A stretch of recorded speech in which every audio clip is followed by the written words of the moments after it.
법무부 과거사위원회가 장자연 사건에 대한 조사 결과를 발표했습니다. 2009년 당시 수사가 제대로 이루어지지 않았고 조선일보 측이 수사에 부당한 외압을 행사했다는 의혹에 대해서 사실로 봐야 한다고 결론 냈습니다. 하지만 장 씨에게 성접대를 강요했다는 의혹에 대해선 증거가 부족해 수사를 권고하기 어렵다고 판단했습니다. 이른바 장자연 리스트의 존재 여부를 확인할 수 있는 중요한 근거가 될 장자연 씨 유족의 녹음 기록과 진술도 당시 수사 기록에서 누락된 것으로 확인됐습니다. 장 씨의 싸이월드를 압수수색하겠다는 계획을 세우고도 정작 수사 기록은 남아있지 않은 사실이 드러나는 등 부실 수사 정황이 곳곳에서 포착됐습니다. 오늘 여당과 정부, 청와대가 함께 회의를 열고 경찰 개혁안을 발표했습니다. 국가수사본부를 만들어서 경찰청장 대신 수사본부장이 경찰 수사를 지휘하게 하고 정치 개입 논란에 휩싸인 정보 경찰을 통제하는 방안들이 나왔습니다. 오늘 새벽 구미의 한 전자부품 공장에서 시작된 불이 번지며 공장 6곳이 불에 타는 큰 피해를 냈습니다. 인근 공장에 염산과 불산 등 유독물질이 많이 쌓여 있었지만 불길이 번지기 전에 재빨리 옮겨서 다행히 밖으로 새나가지 않았습니다.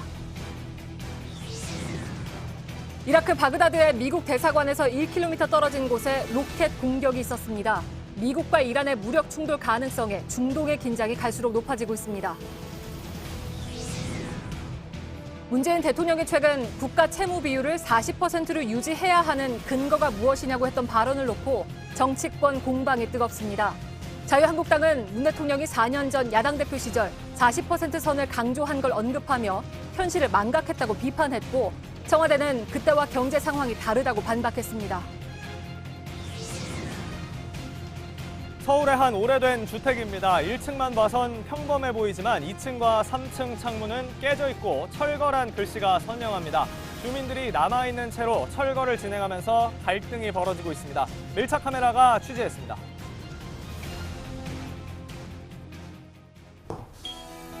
공기청정기가 도로 위로. 내일을 바꾸는 현대수소 전기차. 예, 시청자 여러분, JTBC 뉴스룸을 시작하겠습니다. 배우 장자연 씨가 이른바 유력 인사들로부터 성범죄 피해를 당했다고 주장한 지 10년 만에 재조사 결과가 나왔습니다. 법무부 과거사위원회와 진상조사단은 당시 수사가 부실했다고 판단했습니다. 조선일보 측이 수사를 무마하기 위해서 외압을 넣었다는 결론도 내렸습니다. 증거와 진술이 모자란 상황에서 조사단은 13개월 동안 관련자 84명을 불러서 진상규명에 나섰지만 강제 조사권이 없어서 벽에 부딪혔고 결국 재수사는 어렵다고 판단했습니다. 다만 과거사위는 장 씨에 대한 성폭행 피해 증거를 나중에라도 발견하면 수사를 할 수 있다고 보고 시효가 살아있는 2024년까지 기록을 보관하라고 권고해서 재수사의 불씨를 남겨두었습니다. 먼저 김선미 기자입니다. 검찰 과거사위원회는 고 장자연 씨와 관련한 성범죄 의혹에 대해선 수사를 권고하기 어렵다고 결론냈습니다. 수사를 할 만큼 증거가 충분하지 않고 관련 혐의 대부분도 처벌할 수 있는 시효가 지났다는 겁니다. 현재까지 진술로는 성폭행이 실제 있었는지, 가해자가 누구인지 공소시효가 완성되었습니다. 또 장 씨가 가해 남성들 이름을 적었다는 장자연 리스트의 존재 여부도 규명할 수 없다고 판단했습니다. 리스트의 실물을 확인할 수 없고 장자연 문건을 직접 본 사람들의 진술이 엇갈리고 있기 때문에 누구에 의해 작성되었는지 진상규명이 불가능하다고 결론을 내렸습니다.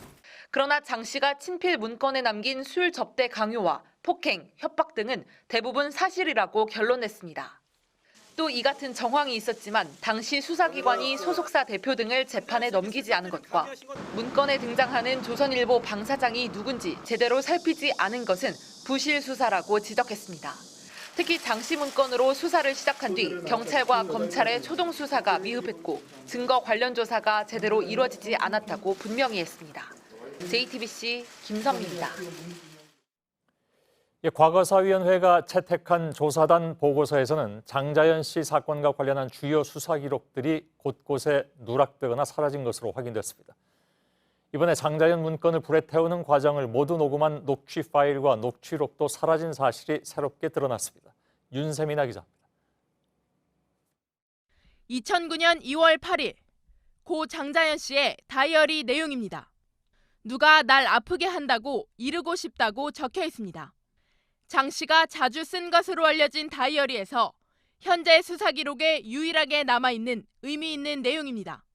이후 경찰이 압수수색으로 확보한 다이어리에는 조선일보 회장 만남 등이 적혀 있었다는 진술이 나왔지만 정작 수사 기록에는 어떤 내용도 사본을 남기지 않았습니다. 경찰 수사 기록에 남아있지 않은 건 다이어리만이 아닙니다. 장자연 문건 작성을 도운 매니저 유모 씨는 관련 문건들을 서울 강남 봉은사에서 모두 태웠습니다. 문건 소각 당시 유 씨와 함께 있던 사람은 장 씨의 친오빠 장모 씨. 당시 장 씨는 이후 경찰 조사에서 당시 무슨 일이 생길까 봐 녹음기를 가지고 갔는데 상황이 다 녹음되어 있으니 수사에 참고하라고 말했습니다. 조서에도 녹음기를 받아 보관했다고 적혀 있습니다. 그런데 정작 수사 기록에는 녹음 파일이나 녹취록이 전혀 남아있지 않은 것으로 파악됐습니다. 장자연 문건을 직접 본 장 씨는 장자연 문건의 내용 및 형식을 직접 써서 진술조서에 붙인다고 돼 있으나 역시 수사 기록엔 없었습니다. 장 씨는 경찰 조사 당시엔 명단이 적혀 있는 한 장이 있었다고 말했지만 최근 조사단과의 통화에서는 리스트 형식의 문건은 없었다고 진술했습니다. 조사단은 이른바 장자연 리스트를 규명할 결정적 단서들 상당수가 수사 기록에서 사라졌다고 봤습니다. 이 밖에도 경찰은 장 씨의 싸이월드 미니 홈피를 압수수색하겠다는 계획은 세워놓고 실제 수사를 한 기록이 없었고 장 씨의 1년치 통화 내역 등이 사라지기도 했습니다.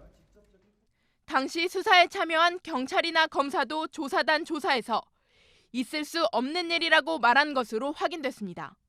JTBC 윤세민입니다. 2009년에 경찰이 수사를 할 때 조선일보 측이 무마를 하기 위해서 경찰 고위층의 외압을 행사했다는 의혹에 대해서는 사실로 볼 수 있다는 판단이 나왔습니다. 또 조선일보가 당시 대책반을 만들어서 장자연 사건에 대응한 것이 인정된다고도 밝혔습니다. 이가혁 기자입니다. 조선일보 사회부장이 집무실로 찾아왔다. 조현호 전 경찰청장은 지난 8일 장자연 사건과 관련한 민사재판의 증인으로 나와 조선일보가 자신을 협박했다고 진술했습니다. 2009년 장자연 씨가 숨진 곳은 경기도 분당이었고 조 전 청장은 관할인 경기지방경찰청의 청장이었습니다.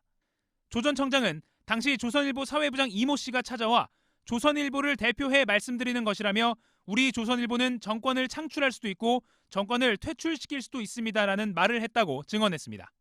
그러면서 이명박 정부가 우리 조선일보하고 한판 붙자는 겁니까라며 압박을 했다고도 밝혔습니다. 과거사위원회는 조 전 청장이 진상조사단 면담에서도 이 같은 협박성 발언을 들었다고 진술했다며 이는 사실인 것으로 인정된다고 밝혔습니다. 또 과거사위 관계자는 강일학 전 경찰청장과 다른 경찰 중간 간부에 대한 조사에서도 조선일보가 수사 압력을 행사했음을 알 수 있는 여러 진술을 확보했다고 밝혔습니다. 또 당시 조선일보가 경영기획실 차원에서 대책반을 만들어 사건에 대응한 사실도 인정된다고 밝혔습니다.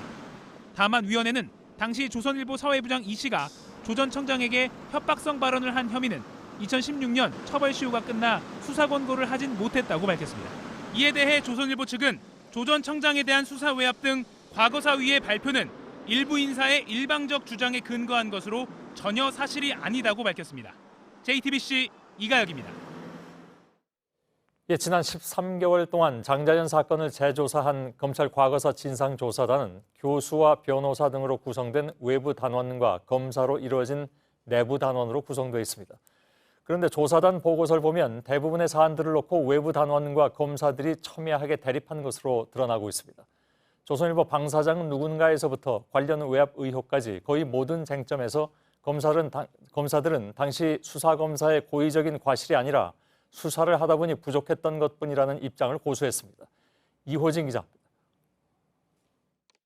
언론에 공개된 장자연 문건입니다. 진상조사단의 외부 단원들은 당시 검사가 장 씨에게 2008년 9월 잠자리 요구를 했다는 조선일보 방사장이 누구인지 적극적으로 확인하려 하지 않았다고 판단했습니다. 특히 가능성이 높은 코리아나호텔 방용훈 사장에 대한 수사는 전혀 진행하지 않았다고 지적했습니다. 직무유기에 해당할 정도의 심각한 수사 미진이라고 봤습니다. 하지만 조사단 내 검사들은 직무유기에 해당할 정도의 고의성은 입증되지 않았다고 반박했습니다. 2008년 9월 장자연이 실제 방용훈 사장을 만났다는 아무런 자료가 없어 방 사장을 방용훈 사장이라고 단정할 수 없다는 겁니다. 방정우 전 TV조선 대표와 장자연 씨가 개인적으로 만난 것으로 볼 수 있다는 판단에 대해서도 의견은 대립됐습니다. 외부 단원들은 방 전 대표와 장 씨가 개인적인 친분이 있다고 봤습니다. 하지만 내부 단원인 검사들은 두 사람이 만난 시기들을 구체적으로 특정할 수 없다며 반대 의견을 표했습니다. 조선일보 외압 의혹과 관련해서도 마찬가지입니다. 경찰이 장 씨와 방 전 대표 간의 통화 내역을 삭제했을 가능성이 크다는 조사단 판단에 검사들은 누가 어떤 번호를 어떻게 뺐다는 것인지 알 수 없으므로 반대한다고 밝혔습니다. 당시 수사기관이 디지털 압수물을 누락한 배경에 대해서도 내부 검사들은 업무를 소홀히 한 것뿐이라는 의견을 제시했습니다. JTBC 이호진입니다. 예, 이번 진상조사 과정에서는 새로운 의혹도 진술들이 나오면서 많은 조명을 받은 바 있습니다. 그러나 강제 수사권이 없었다는 한계 때문에 많은 벽에 부딪혔습니다. 이번 조사에서 어떤 일들이 있었는지 강버들 기자와 좀 정리를 하겠습니다. 어서 오세요. 예, 우선 성폭행 의혹은 이번에 처음 얘기가 나왔죠? 예, 술을 한 잔도 채 마시지 않았는데 약에 취한 것처럼 인사불성이 된 걸 봤다. 장 씨의 동료였던 윤지호 씨의 진술에서 시작된 의혹입니다. 예. 이뿐 아니라 그 매니저였던 유모 씨의 진술, 유 씨는 나중에 이 진술을 번복하긴 했는데요. 이 진술도 이 의혹의 근거로 거론됐습니다. 하지만 과거사위원회는 윤 씨의 진술이 이중 추정에 의한 것이라고 봤습니다. 예. 술에 약을 탔을 거다라는 부분이나 내가 자리에서 떠난 이후에, 그러니까 내가 인사불성이 된 걸 본 이후에 성폭행이 이루어졌을 거다. 이런 추정을 증거로 삼기는 어렵다는 게 위원회의 판단입니다. 예, 수사에 착수할 정도의 어떤 증거는 없었다 이런 얘기가 되는데 최근에 또 논란이 된 것은 역시 이제 그 성범죄와 관련한 명단이 있는 것이냐 하는 것이었습니다. 여기에 대해서는 어떻게 정리가 됐습니까? 진상조사단에서는 명단이 있다라는 의견이 나왔습니다. 예. 하지만 위원회에서는 그 진상을 규명할 수 없다는 결론을 냈습니다. 이 윤지호 씨 외에는 이름과 직함이 나열된 형태의 명단을 본 사람이 없다는 등의 이유 때문입니다. 예, 앞서 리포트에서 잠깐 전해드렸는데 그 조사단 내부 갈등이 꽤 노출이 됐습니다. 중간중간에. 그런 갈등이 오늘 최종 결과에도 반영이 된 걸로 보이기도 하는데 어떻게 반영이 됐습니까? 검찰이나 경찰과 달리 조사단에 강제 수사권이 없다는 점을 먼저 짚고 넘어가야 될 것 같은데요. 예. 이 때문에 나와서 조사를 받으라고 해도 거부하면 그뿐입니다. 그래서 성범죄 의혹 등과 관련해서 주목을 받았던 장자연 씨의 전 소속사 대표 김종승 씨도 조사하지 못했습니다. 예. 결국에는 이 과거의 수사 기록, 남아있는 기록을 보고 또 전향적으로 이 조사에 응한 사람들의 진술만을 종합해서 결론을 내려야 하는 겁니다. 예. 이렇게 증거가 부족한데 결론을 내려야 하는 상황에서 조사 단원들 사이에 어떤 해석의 차이 이런 부분이 굉장히 많이 발생됐고 노출된 측면이 있습니다. 예를 들면 어떤 걸 얘기하는 겁니까? 성폭행 부분을 말씀드리자면요. 예.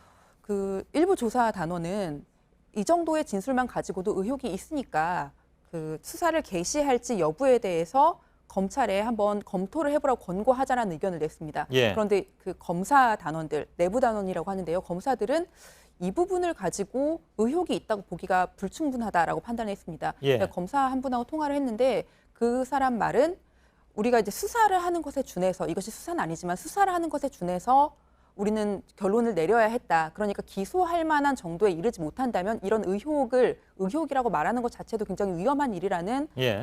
취지의 발언을 했습니다. 알겠습니다. 뭐 그 외에도 여러 가지가 좀 있었던 모양입니다. 그동안에 저희들도 이 문제를 다루긴 했습니다만 다만 이제 과거사위가 향후에 재수사가 이루어질 수 있는 것을 감안해서 단서 하나 남겨놔서 주목을 받았다고 하는데 그건 어떤 겁니까?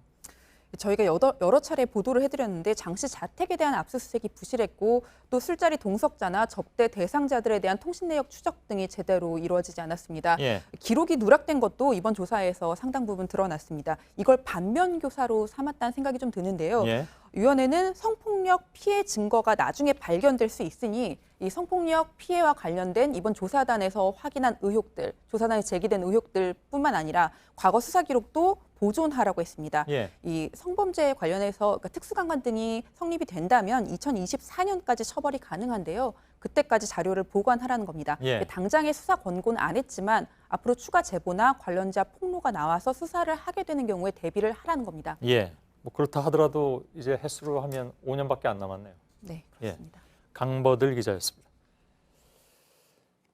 문무일 검찰총장이 수사권 조정안에 반발한 가운데 오늘 국회에서는 경찰 개혁을 논의하는 당정청 회의가 열렸습니다. 이 자리에서 국가수사본부를 새로 만들어서 경찰청장의 수사 지휘를 제한하고 정보경찰의 정치 개입을 차단하겠다고 발표했습니다.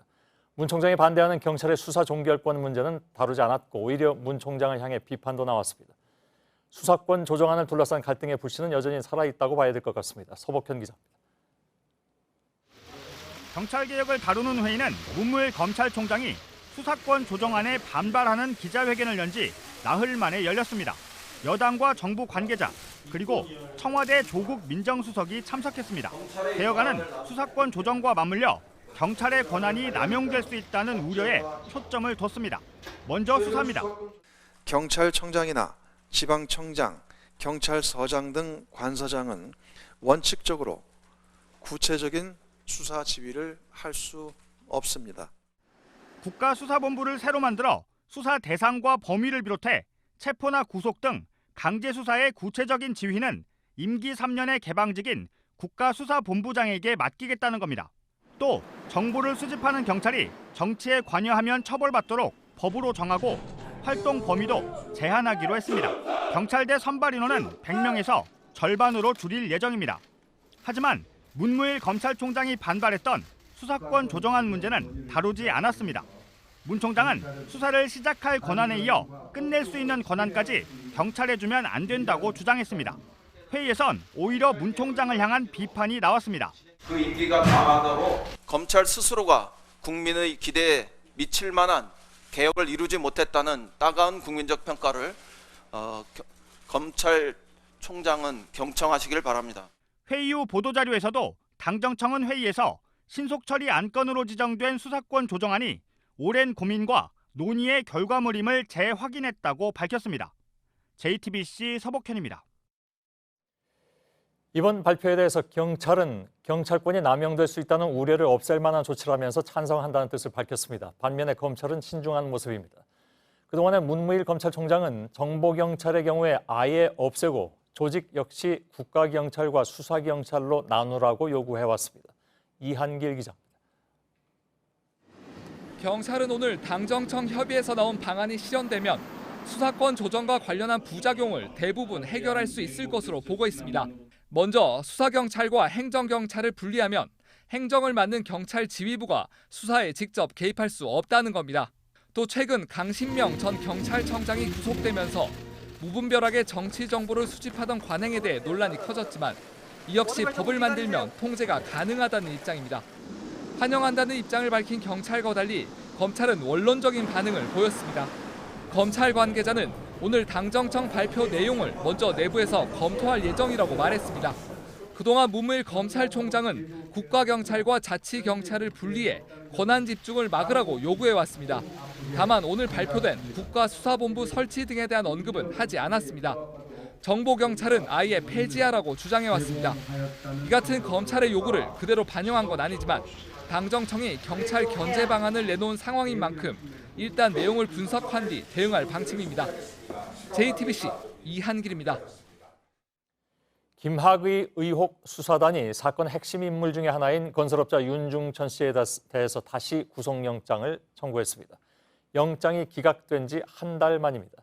이번에는 성폭행과 무고 혐의가 새롭게 포함됐습니다.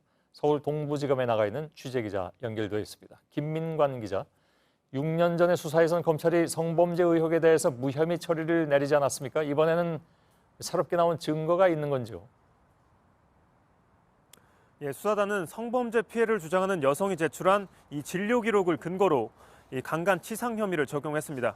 해당 여성 이 씨는 이 강원도 원주별장과 역삼동 오피스텔에서 이 김 전 차관과 윤 씨에게 여러 차례 성폭행을 당했다고 주장해 왔는데요. 그 기간은 2006년부터 2008년에 이릅니다. 이 앞서 두 차례 수사단에 출석한 이 씨는 2008년부터 정신과 치료를 받아온 진료 기록을 제출했다고 합니다. 윤 씨에 대한 영장이 발부될 경우 이 김 전 차관에 대한 성범죄 의혹 수사도 이 속도가 붙을 것으로 보입니다. 예, 무고 혐의가 새롭게 추가됐는데 이건 어떤 내용입니까? 네, 윤중천 씨의 내연녀로 알려진 권 모 씨를 무고했다는 의혹입니다. 이 권 씨는 윤 씨와 사이가 틀어진 2012년 원주별장에 15억 원의 근저당을 설정했는데요. 윤 씨가 빌려간 20억 원을 갚기 위해서라고 합니다. 그런데 며칠 뒤 이 윤 씨의 부인이 권 씨를 찾아와 근저당을 풀지 않으면 이 간통죄로 고소를 하겠다 이렇게 협박했다고 합니다. 이 간통죄로 압박을 하면서 사실상 윤 씨에게 이득이 되는 조건을 내걸었다는 건데요. 때문에 수사단은 이 윤 씨가 부인을 통해 권 씨를 무고한 것으로 보고 있습니다. 예, 성범죄 피해를 주장하는 또 다른 여성도 지금 조사를 받고 있다고요? 예, 그렇습니다. 수사단은 2008년 원주 별장에서 이 김 전 차관과 윤 씨에게 성폭행을 당해왔다고 주장한 최 모 씨를 불러 조사하고 있습니다. 이 최 씨 역시 당시 피해 사실을 증명하기 위해 진료 기록을 제출한 것으로 전해졌습니다. 수사단은 내일 김 전 차관도 불러 이 사실 관계 등을 확인할 예정입니다. 예, 김민관 기자가 전해드렸습니다. 건설업자 윤중천 씨의 혐의 중에 하나는 자신의 빚을 갚지 않기 위해서 부인을 통해 내연녀 권 모 씨를 간통죄로 무고한 혐의입니다. 그런데 이를 수사 의뢰했던 과거사위원회는 윤 씨와 무고를 공모했을 가능성으로 검찰 출신 박모 변호사를 지목한 것으로 확인됐습니다. JTBC 취재 결과 박 변호사는 윤 씨로부터 사건을 소개받고 커미션을 챙겨준 의혹도 받고 있습니다. 부장검사 시절에는 윤 씨 사건 수사를 맡아서 무혐의 처분한 적도 있는 것으로 파악됐습니다. 임지수 기자입니다. 윤중천 씨의 주요 혐의 중 하나는 내연녀 권 모 씨를 무고한 혐의입니다. 과거 윤 씨가 부인 김 모 씨를 통해 권 씨를 협박하기 위해 간통 혐의로 고소했다고 본 겁니다. 그런데 당시 윤 씨의 최측근 법조인으로 알려진 박모 변호사가 부인 김 씨의 변호를 맡았습니다. 2012년 윤중천 씨가 성폭행 혐의로 체포될 당시 윤 씨가 가장 먼저 전화를 한 인물도 박 변호사. 박 변호사는 김학의 전 차관 춘천지검장 시절 해당 지검의 차장검사로 일했습니다. 옛날에 좀 알긴 알지만 오래 친한 것도 아니고 같은 사건 그 선임을 해 조사했어요. 2013년 경찰 수사에서도 박 변호사와 윤중천 씨의 수상한 관계가 포착된 바 있습니다. 당시 윤 씨의 내연녀는 경찰 조사에서 윤 씨가 박 변호사에게 사건을 소개해주고 수수료를 받았다고 진술한 겁니다. 이후 수사에서도 박 변호사가 윤 씨 측근 최 모 씨의 민사 사건을 맡은 후 윤중천 씨 딸의 계좌로 수백만 원을 입금한 정황도 드러났습니다. 최 씨는 수사 당시 윤 씨가 형제 같은 변호사가 있다며 박 변호사를 소개시켜줬다고 진술했습니다. 경찰 관계자는 김 전 차관의 성범죄 혐의를 수사하느라 시간이 부족해 박 변호사 관련 조사를 마치지 못하고 검찰에 모두 넘겼다고 말합니다. 박 변호사는 윤 씨의 횡령 혐의가 제기됐던 2011년 한방천하 사기 분양 사건에서도 법률 조력자로 나섰습니다. 파산시켜가지고 다달이 월세를 주겠다. 전부 이것 때문에 병들어 돌아가시고 집안 다 파산 났고요. 대질 조사를 받던 윤 씨는 한상대 당시 중앙지검장에게 진정서를 냈는데 이 과정을 도운 것도 박 변호사로 파악됩니다. 이후 윤 씨 뜻대로 수사관이 검사로 교체됐고 검찰은 윤 씨의 죄가 인정되지만 공소시효가 지났다며 무혐의 처분했습니다. 박 변호사는 서울중앙지검 부장검사 시절엔 윤 씨가 사기 혐의로 고소당한 사건을 직접 무혐의 처분한 적도 있습니다. 처벌은 처벌이고 아니면 무죄는 무죄가 일어나야 되는데 그래서 자꾸 합의를 종용하더라고. 그때 내가 아무리 법률 지식이 없어도 야 이거는 분명히 이거 뭐가 있다. 앞서 윤 씨의 무고 혐의 수사를 의뢰한 검찰 과거사위는 박 변호사가 이 과정에 공모했을 가능성이 있다고 판단했습니다. JTBC 임지수입니다. 오늘 새벽에 경북 구미의 한 전자부품 공장에서 불이 났습니다. 불길이 빠르게 번지면서 공장 6군데가 모두 불에 탔습니다. 화재가 난 곳 바로 옆에 유독 물질이 가득 쌓인 공장도 있었는데 다행히 재빠르게 대처했습니다. 윤두열 기자입니다. 불길이 맹렬하게 치솟습니다. 검은 연기가 하늘을 완전히 뒤덮었습니다. 공장은 뼈대만 남았습니다. 오늘 새벽 3시 반쯤 경북 구미의 한 전자 부품 공장에서 불이 났습니다. 불이 뭐 한 4시, 5시 되니까 뭐 점점 더 커져요, 불이. 안에 불부터 물이 들어가도 못 꺼. 바람이 강해 인근 공장 10곳으로 빠르게 번졌습니다. 이 중 4곳은 완전히 불에 탔고 2곳은 절반이 탔습니다. 공장 건물이 불에 타서 폐허로 변했는데 바로 옆 공장은 멀쩡합니다. 불이 옆으로 번지지 않도록 필사의 노력을 다한 건데 화학물질을 다루는 곳이기 때문입니다. 트레일러에 싣고 지게차로 나릅니다. 이 공장엔 불산 100톤과 질산 40톤 등이 있었습니다. 소방관들이 불을 막고 있는 동안 환경청과 공장 직원들은 우선순위를 정해 화학물질을 신속하게 옮겼습니다. 질산이 있었거든요. 산화성 물질이 또 유독 가스가 발생하게 돼 있어요. 그게 혹시 열에 가면 안 돼서 그거부터 빨리 제꼈고요. 불길을 잡는데 4시간이나 걸렸고 130억 원이 넘는 재산 피해가 났지만 유독물질 유출을 막은 덕분에 더 큰 피해로 번지지는 않았습니다. JTBC 윤두열입니다. 지난주 부산에서 택시가 다리 난간을 들이받고 7m 아래로 떨어져서 승객 1명이 숨졌습니다. 일주일도 안 돼서 같은 사고가 또 발생했습니다. 오늘 오후 부산 충장 고가교 위에서 승합차가 떨어져서 1명이 숨지고 2명이 크게 다쳤습니다. 구석찬 기자입니다. 항만도로 위로 갑자기 차량이 떨어집니다. 6m 위에 있는 충장 고가교를 달리던 승합차입니다. 목격한 시민들이 현장으로 뛰어갑니다. 다행인 게 떨어지기 전 앞에 관광버스가 한 대 있었고요. 그다음에 추레라가 한 대가 있었어요. 그 차들이 먼저 스므로 해가지고 2차 피해가 없었어요. 사고가 난 건 오늘 오후 4시 반쯤입니다. 승합차에는 공사 현장에서 일하고 집으로 가던 3명이 타고 있었습니다. 운전자 52살 장모 씨는 숨졌고 조수석에 타고 있던 39살 구모 씨가 중태에 빠졌습니다. 뒷좌석에 탄 41살 김모 씨도 크게 다쳤지만 생명에는 지장이 없는 상태입니다. 떨어진 충격으로 차량은 뼈대만 덩그러니 남았을 뿐입니다. 사고 수습에 이 일대는 2시간가량 교통이 통제됐습니다. 퇴근길이 막히면서 차량들이 인근 주유소로 들어와 돌아가기도 했습니다. 경찰은 사고 차량 바퀴가 남긴 흔적에 주목하고 있습니다. 교통사고라는 거는 브레이크를 팍 치대면 진하게 나오거든요. 약간 조금 있는데 예. 경찰은 과속이나 난폭 운전, 차량 결함 등 모든 가능성을 열어놓고 정확한 사고 경위를 조사하고 있습니다. JTBC 구석찬입니다. 경기도 의정부의 한 아파트에서 가족 3명이 숨진 채 발견돼 경찰이 수사하고 있습니다. 중학생 아들이 발견했는데 누군가 집으로 들어온 흔적은 확인되지 않았습니다. 조보경 기자입니다. 경기도 의정부시의 한 아파트입니다. 오늘 오전 11시 30분쯤 이곳 8층에서 가족 3명이 숨졌다는 신고가 접수됐습니다.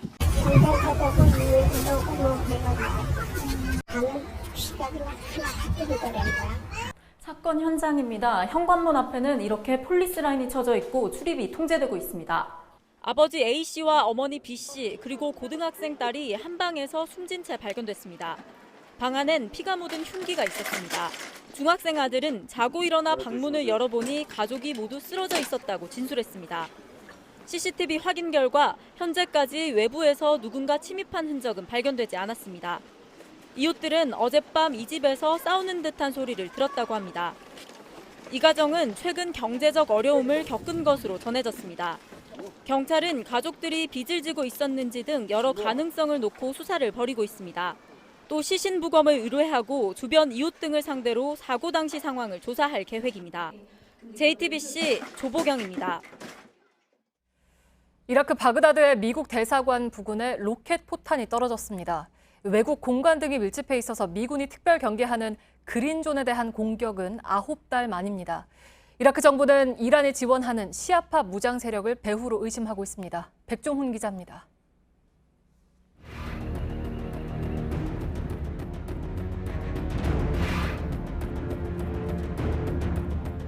현지 시간 19일 밤 이라크 바그다드에 로켓 포탄이 떨어졌습니다. 공격을 받은 지점은 미국 대사관과 이라크 국회가 있는 그린존입니다. 구체적으로는 미국 대사관에서 약 1km 떨어진 곳입니다. 외국 공관 등 주요 시설들도 모여 있습니다. 지난해 9월 박격포 공격 이후 9개월 만의 공격입니다. 인명피해는 없었다고 AP통신은 전했습니다. 워싱턴 포스트는 이라크 당국이 바그다드 동부 지역에서 로켓 발사대를 찾아냈다고 보도했습니다. 이 지역은 시아파 무장 세력이 활동하는 곳입니다. 이라크 당국은 공격 로켓이 카츄샤 로켓이라고 밝혔습니다. 박격포보다 훨씬 위력적인 무기로 헤즈볼라 등 시아파 무장 세력이 주로 사용하고 있습니다. 앞서 미국은 이란이나 친이란 민병대의 공격이 예상된다며 이라크 내 미국 대사관 인력을 대부분 철수시켰습니다. JTBC 백종훈입니다. 이 로켓 공격 시도가 벌어진 지 3시간 만에 트럼프 미국 대통령은 이란이 싸우길 원한다면 공식적인 종말이 될 것이라고 경고했습니다. 미국 해군도 아라비아해 합동훈련 영상까지 공개해서 양국 간 긴장이 최고조에 이른 모습입니다. 정효식 특파원입니다. 에이브러햄 링컨 항공모함과 키어사지 대형 상륙함이 나란히 아라비아 해상을 항해합니다. 22 해병 원정대가 승선한 가운데 벌인 합동훈련 영상을 미 해군이 공개했습니다. 해군은 상륙전 공대공 훈련 등 상세한 내용도 공개했습니다. 이란 앞바다에서 벌인 무력 시위입니다. 트럼프 대통령도 이란에 대한 경고 수위를 높였습니다. No, I don't want to fight. But you do have situations like Iran. You can't let them have nuclear weapons. You just can't let that happen. 로켓 공격 3시간 뒤 트윗에선 이란이 싸우려 든다면 그것은 이란의 공식적인 종말이 될 것이라고 했습니다. 이란 정예군인 혁명수비대도 연일 대미 위협 발언을 내놓고 있습니다. 이란 단거리 미사일은 쉽게 페르시아만의 군함을 타격할 수 있다고 위협했습니다. 후세인 살라미 사령관은 이란은 전쟁을 추구하지 않지만 두려워하지도 않는다고 했습니다. 바레인이 이란 이라크에서 자국민 철수령을 내리고 미국 석유회사 엑손모빌이 이라크 바스라 유전에서 직원들을 철수했습니다. 미국과 이란의 작은 충돌이 전면전으로 비화하는 오판 가능성에 대한 우려가 커지고 있습니다. 워싱턴에서 JTBC 정효식입니다. 국가 채무는 40% 선을 지켜야만 하는가? 정치권에서 국가 채무가 이슈로 떠올랐습니다. 지난주 국가재정전략회의에서 홍남기 부총리가 채무를 40% 초반대에서 관리하겠다고 하자 문재인 대통령이 우리나라만 40%가 마지노선인 근거가 무엇이냐 이렇게 되물으면서입니다. 경기가 악화되는 상황에서는 나라 곳간을 풀어야 한다는 것이죠. 청와대는 국제기구 권고에 따르면 국가 채무 비율 60%가 재정 건전성 기준이라고 밝히고 있습니다. 그러나 야당은 국가 부도까지 거론하면서 절대로 안 된다는 입장입니다. 허진 기자입니다. 사상 처음으로 GDP 대비 40% 선을 넘었습니다. 재정 건전성을 지키는 마지노선으로 여겨왔던 40%가 깨졌습니다. 야권은 문재인 대통령이 4년 전 야당 대표 시절 했던 발언을 거론하며 문 대통령의 40% 마지노선 발언을 일제히 비판했습니다. 그 당사자가 바로 문재인 대통령입니다. 이 정도면 정말 내로남불, 현실 망각의 결정판이 아니겠습니까? 공공기관 부채까지 합하면 60% 대입니다, 이미. 이제 재정 건전성 파괴 없는 예산안은 안 된다는 것인지 묻고 싶습니다. 바른미래당 유승민 의원도 국가재정은 대통령 마음대로 쓸 수 있는 개인 재산이 아니라며 국민의 피 같은 세금이고 미래 세대가 갚아야 할 빚이라고 강조했습니다. 밖에서도 의견은 엇갈리고 있습니다. OECD 회원국의 평균 채무 비율이 110%가 넘는 데 비춰봤을 때 한국은 아직 재정 여력이 있다는 주장과 급속한 고령화와 복지 지출을 고려하면 오히려 채무 비율을 낮춰야 한다는 주장이 맞서고 있습니다. JTBC 허진입니다. 청와대는 2015년과 지금은 경제 상황이 크게 달라서 재정을 확대할 시점이라고 설명하고 나섰습니다. 여당은 재정 건전성이 현 정부 들어서 꾸준히 좋아지고 있다면서 통계 수치를 공개하기도 했습니다. 이서준 기자입니다. 청와대는 국가재정은 경제 상황에 맞춰 운용한다는 입장입니다. 문재인 대통령이 GDP 대비 국가 채무 비율 40%가 마지노선이라고 했던 2015년 9월과 지금 경제 상황은 다르다는 겁니다. 문 대통령도 지난 16일 국가재정 전략회의에서 같은 취지를 강조했습니다. 나라의 살림살이도 가계처럼 경제 상황에 따라 적극적으로 지출을 늘려야 할 때가 있고 또 건전성에 중점을 두어서 곳간을 채워야 할 때도 있습니다. 지난 10여 년은 재정 안정성에 집중했지만 지금은 재정을 풀어야 하는 상황이라고도 했습니다. 과거 글로벌 금융위기 이후 우리는 나라 곳간을 채우는데 중점을 두었습니다. 그러나 지금의 상황은 재정의 과감한 역할이 어느 때보다 요구되는 시점입니다. 여당은 구체적인 통계 수치를 비교해 제시했습니다. 관리재정 수지가 2016년 GDP 대비 마이너스 1.4%에서 지난해 마이너스 0.6%로 개선되고 국가 채무 비율은 2016년부터 지난해까지 38.2%로 유지됐다며 문재인 정부 들어 재정 건전성이 좋아졌다고 힘을 보탰습니다.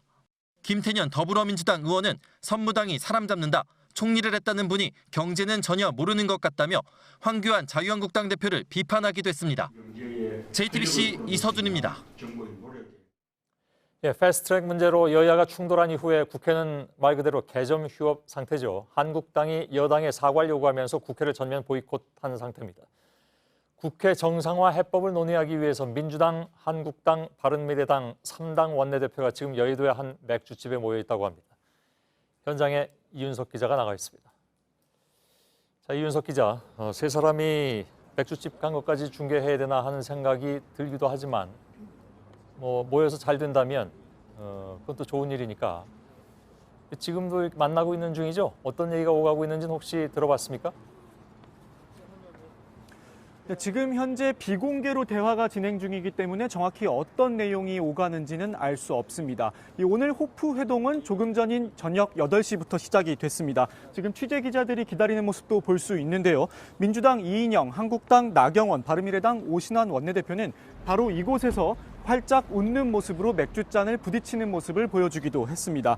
오늘 회동은 맥주 한 잔 마시면서 허심탄회하게 국회 정상화를 논의해보자는 취지에서 마련이 됐는데요.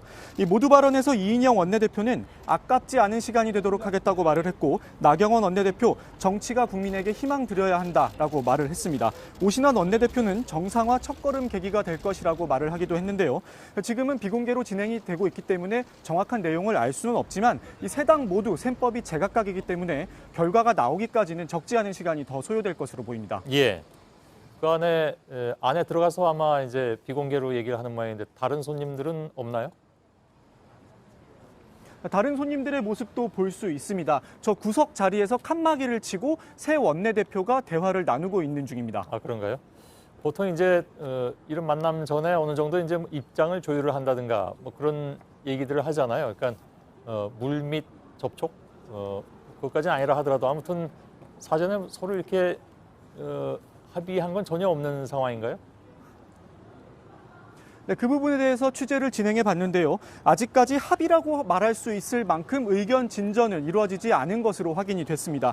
각 당 원내 관계자들의 얘기를 종합해 보면 일단 한국당 원내 관계자는 패스트트랙은 원천 무효 그리고 사과도 받아야 한다라고 주장을 했습니다. 이 장외투쟁을 중단하고 국회에 복귀할 수 있는 어떠한 명분이 필요하지 않겠느냐라는 말이었습니다. 이 반대로 민주당 원내 관계자는 오히려 국회 폭력 사태에 대해서 우리가 사과를 받아야 한다면서 조건 없는 국회 정상화가 우선이라고 반박을 했습니다.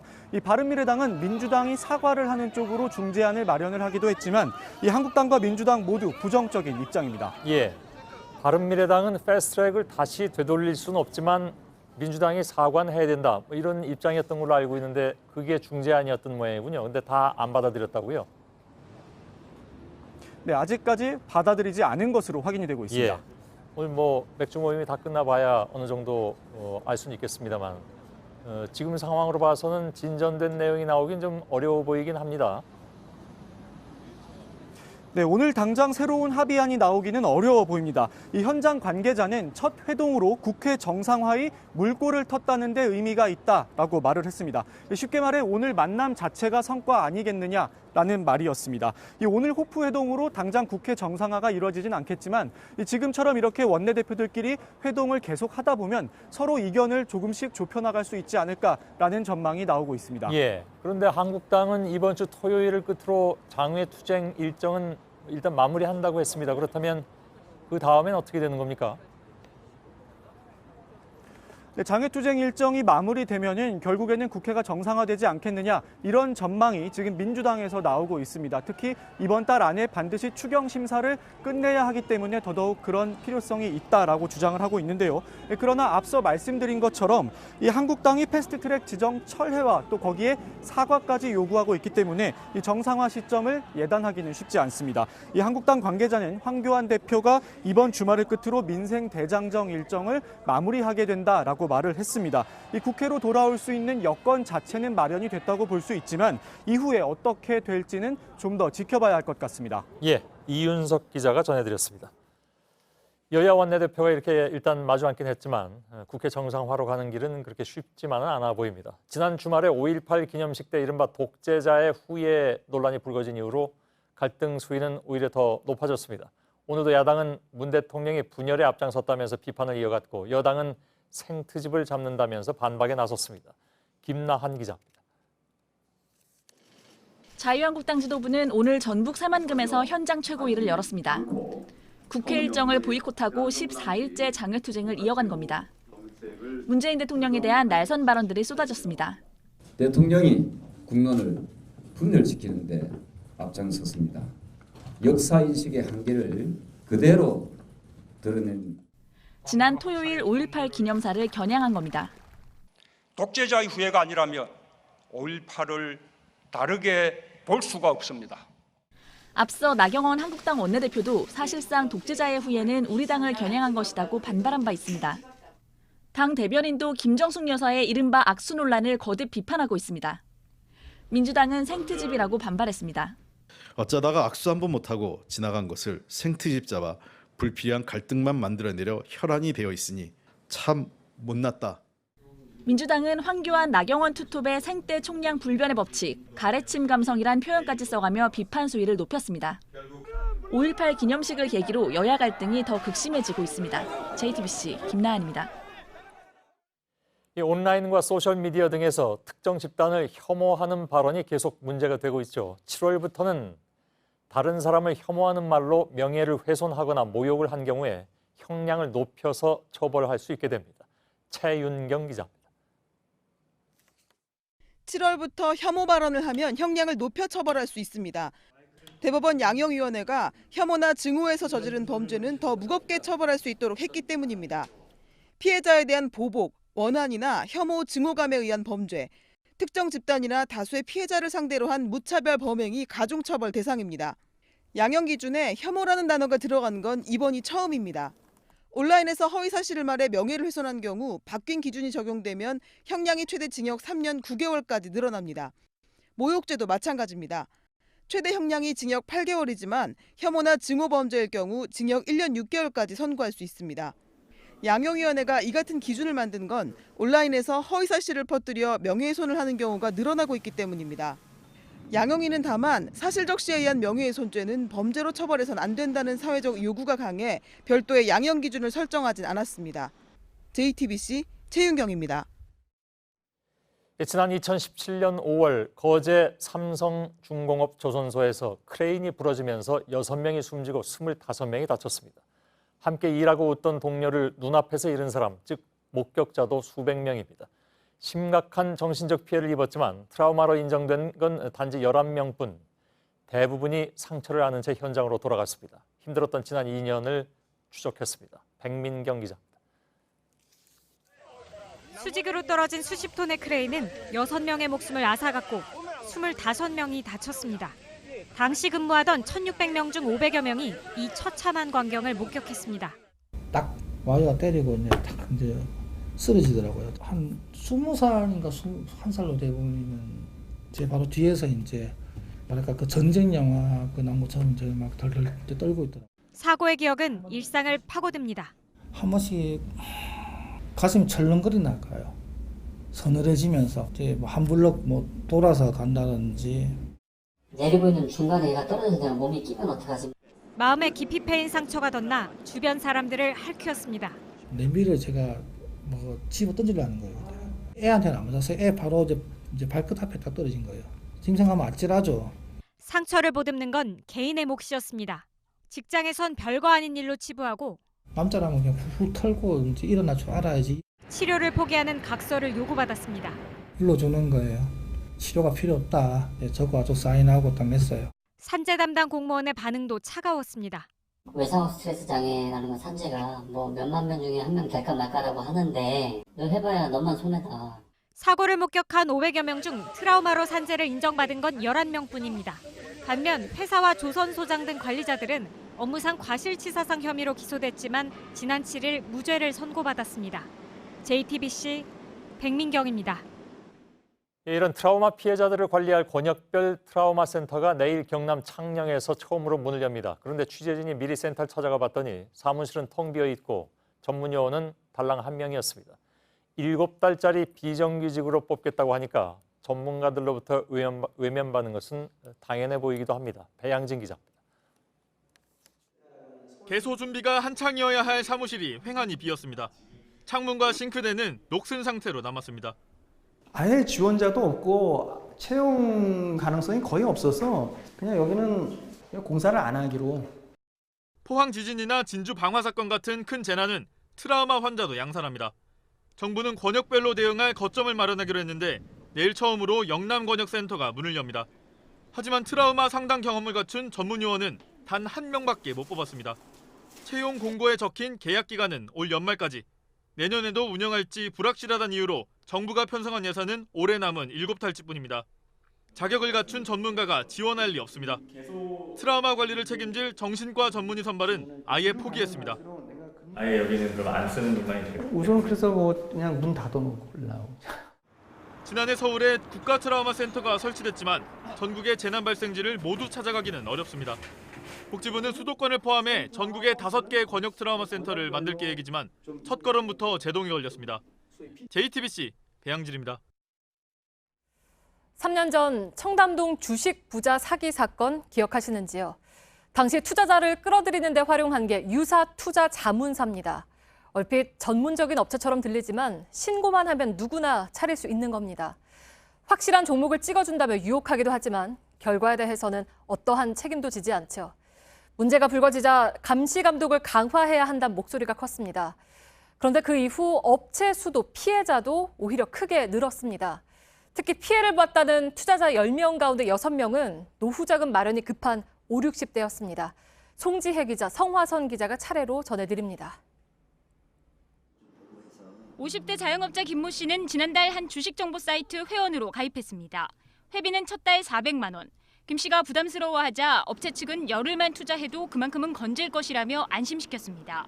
이후 업체는 카카오톡으로 추천 종목을 언제 살지, 팔지 알려줬습니다. 그대로 따랐지만 약속했던 수익은 나지 않았습니다. 사라는 것도 너무 지지부진하고 사는 사람도 별로 없고 계속 그 자리에서 머물러서 10원, 20원. 지금 저 혼자인 것만도 못하시피 지금. 김 씨가 항의하자 업체는 연락을 끊었습니다. 또 다른 유사 투자자문사에 연회비 800만 원을 내고 가입한 이모 씨도 비슷한 피해를 당했습니다. 회원님 혼자서 이제 매수하고 매도하시는 게 아니라 이제 저희 정회원분들과 함께 매집주로 다 같이 들어가시는 거고 수익이 나지 않으면 회비를 돌려주겠다는 말을 믿고 추천주에 투자했지만 손실만 봤습니다. 40% 손실이 나는데 그게 1000주니까 400만 원이고 거기다 회비까지 하면 한 700 정도 소리예요. 이 씨가 항의하자 업체 측은 기다리면 수익이 날 것이라며 버티다 결국 회비 일부만 돌려줬습니다. 3년 전 청담동 주식부자 사기 사건이 나자 금융당국이 규제를 강화하기로 했지만 유사 투자 자문사는 그 사이 오히려 2배로 늘었습니다. 수백 %의 수익을 내주겠다. 돈을 못 벌면 회비를 돌려주겠다. 이런 과장, 거짓 광고로 투자자를 유혹하는 업체가 늘면서 피해도 커지고 있습니다. 유사 투자 자문업체가 급증한 건 누구나 금융감독원에 신고만 하면 영업을 할 수 있기 때문입니다.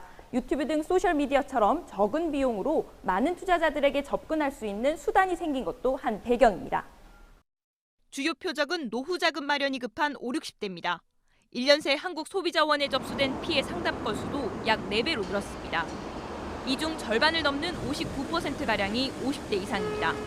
상당수 업체들은 근거도 없는 수익률을 버젓이 내세우고 있지만 제대로 된 감시와 처벌은 이루어지지 않습니다. 단속 책임이 여러 곳에 쪼개져 있기 때문입니다. 금감원은 감시는 하지만 처벌은 할 수 없습니다. 1:1 불법 상담은 경찰이 수사해야 하고 과장 광고는 공정위가 나서야 처벌할 수 있습니다. 특히 최근 업체들의 영업 무대가 유튜브로 옮겨가고 있지만 감시하는 곳은 없어 사각지대가 더 넓어졌습니다. JTBC 성화선입니다. 중국 관영 매체가 한국 전쟁에서 미군과 싸운 중공군의 활약상을 그린 프로그램을 집중 편성하고 있습니다. 반미 선전전을 강화하는 걸로 보입니다. 구글 등 미국의 주요 정보통신 기업들은 중국 화웨이와 더 이상 거래하지 않겠다고 했습니다. 신경진 특파원입니다. 중국 CCTV가 한국 전쟁 당시 후방 철도 부대를 다룬 영화 철도 호위병을 긴급 편성했다고 공지했습니다.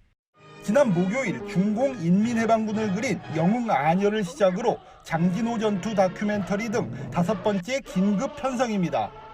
인민일보는 7일 연속으로 반미 칼럼을 실었습니다. 중국의 합의 파기, 기술 절도 등 미국의 주장을 강도 같은 논리라는 극한 용어로 반박했습니다. 1963년 중소논쟁 당시 9차례 연재했던 기록을 깰 기세입니다. 시진핑 주석은 오늘 장시성의 히토리 공장을 시찰했습니다. 일본을 굴복시켰던 보복카드를 쓸 수 있다는 엄포 성격입니다. 미국도 강공으로 맞섰습니다. 상무부가 화웨이를 제재 기업 리스트에 올린 뒤 주요 기업들의 동참이 이어지고 있습니다. 블룸버그 통신은 인텔, 퀄컴 등이 화웨이에 제품을 공급하지 않을 방침이라고 보도했습니다. 앞서 구글도 화웨이의 핵심 소프트웨어 공급을 중단한다고 로이터는 전했습니다. 중국에선 위안화 가치가 빠르게 떨어지면서 물가가 오르는 등 무역 전쟁 여파가 현실화하고 있습니다. 애국주의 열풍도 고조되면서 미중 대결이 치킨 게임 양상으로 흐르고 있습니다. 베이징에서 JTBC 신경진입니다. 홍남기 경제부총리가 긴급 대외경제장관회의를 열고 미중 무역 갈등이 깊어지며 우리 경제에 미치는 영향이 전보다 훨씬 심각할 가능성이 있다고 말했습니다. 최근에 환율 오름세에 대해선 과도한 쏠림 현상이 있다면 대응할 계획이라고 밝혔습니다. 홍 부총리의 발언에 달러당 1,200원 선까지 다가섰던 환율은 오늘 3거래일 만에 떨어졌습니다. 미국의 한 억만장자가 대학 졸업식에서 졸업생 약 400명의 학자금 빚을 모두 갚아주겠다고 했습니다. 4천만 달러, 우리 돈 478억 원 정도입니다. 조건은 재능을 사회에 돌려주라는 거였습니다. 황예린 기자입니다. 미국 조지아주에 있는 모어하우스 대학입니다. 마틴 루서 킹 목사 등 흑인 인재들이 졸업한 학교로도 유명합니다. 축사로 나선 로버트 F. 스미스가 연단에 섰습니다. And my family is making a grant to eliminate their student loans. 학생들은 믿기지 않는다는 표정을 지으며 환호했습니다. CNN은 학자금 대출을 빌린 졸업생은 396명, 액수는 4천만 달러, 우리 돈으로 478억 원가량 된다고 보도했습니다. 스미스는 대신 재능을 사회를 위해 쓰라고 강조했습니다. I know my class will make sure they pay this forward. We are enough to ensure we have all the opportunities of the American dream. 스미스는 투자회사 최고 경영자로 자선 사업가로도 활동해왔습니다. 경제매체 포브스에 따르면 자산은 50억 달러, 약 6조 원으로 미국 흑인 억만장자 중 한 명입니다. 뉴욕타임스는 스미스가 대학 측에도 기부 사실을 미리 알리지 않았다고 보도했습니다. JTBC 황예린입니다. 네, 지금 보시는 건 지난달 30대 엄마와 3살 아이가 숨진 자동차 사고의 운전자가 경찰서에 출석하는 모습입니다. 지팡이 2개를 짚어야 겨우 걸을 수 있죠. 이번 일로 일본에선 면허 발급 기준을 강화하란 목소리가 더 커졌습니다. 윤서령 특파원입니다. 지팡이 2개를 짚고 겨우 걸음을 옮기는 87살 남성입니다. 14cm 높이의 경사를 혼자 내려오지 못해 주변의 부축을 받습니다. 이 운전자는 지난달 도쿄 도심 이케부쿠로에서 30대 여성과 3살짜리 딸을 치어 숨지게 했습니다. 시민들은 경찰에 출석한 운전자의 모습을 보고 어떻게 이런 상태로 운전대를 잡았냐며 놀라고 있습니다. 일본 언론은 운전자가 지난해 가을 넘어진 뒤로 지팡이를 짚기 시작했다고 전했습니다. 마이리지 신문사가 발표한 여론조사 결과에 따르면 응답자의 약 80%가 고령 운전자의 면허 발급 기준을 강화해야 한다고 답했습니다. もう次の免許更新の時で返納っていうことでいいんじゃない？ 졸업 운전 여행을 떠나는 아버지와 운전 졸업을 축하해주는 가족들입니다.